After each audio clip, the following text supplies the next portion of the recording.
are Kurt and Monica Villaini, a pair that were killed in the Niagara car explosion. Kurt and Monica Villaini, both 53, were killed in a deadly explosion after their vehicle crashed and went airborne on the Rainbow Bridge. The two victims who died on Wednesday in a deadly explosion on the U.S.-Canada border have been identified as a married couple from Grand Island, New York, Niagara Falls police said. The family operated Gui's Lumber, which has 7 locations, including one in Niagara Falls, where Wednesday's fatal crash took place. The chain began with Villaini's father, Kurt, in 1986. Now, in 2015, the family business made headlines across the region when they were exonerated following a lengthy investigation by revenue authorities in which they found that they had overpaid on some taxes rather than underpaid. It made headlines that said Gui's Lumber owner charged with failing to pay almost $600,000 in sales tax. Now, the fraud charges against the lumber store owner were dismissed, and the charges against Gail Villaini, the wife, the owner of the 7 Gui's Lumber locations in western New York, were dismissed as well after the investigation by the New York State Department of Taxation and Finance found she did not owe the state money.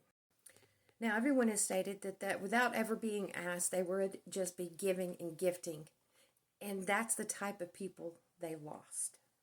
They leave behind a son, 26-year-old Kurt Jr., were also celebrated by local news outlets in 2014 after giving out 250 turkeys on Thanksgiving. It is a tradition his father and Kurt started. Here are the locations of where the Gui's Lumber is located.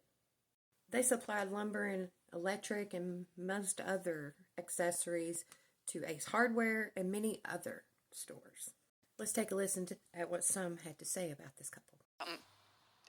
Generous and kind and always willing to help, just plowing everybody's driveway for the love of it, you know what I mean? Just always willing to help and lend a hand, always, always, always. And they were just very kind, wonderful people. Without ever being asked, they would just be giving and gifting, and it's the type of people that we just lost. Recipients of their generous giving included the Boys and Girls Clubs of Niagara Falls and the North Towns, along with this favorite place, the Niagara Sailing Clubhouse, which was heavily damaged by a March 2021 fire, now rebuilt largely thanks to this couple's contributions through their business and personal donations. Take one more look at this car. Authorities shows a car traveling at an incredibly high speed and going. That car was going quite fast and went airborne. In July of 1978, Villaini's grandmother, Lorraine, she was killed when she was flung from a boat that was traveling along the Niagara River at 3 a.m.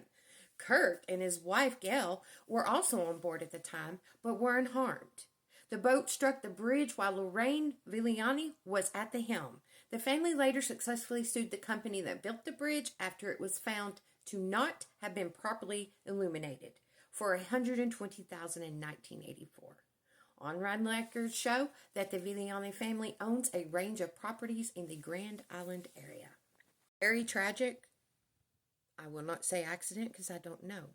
We pray for the families. I just know we're fixing to see and hear a lot more to this story. Country Crazy out.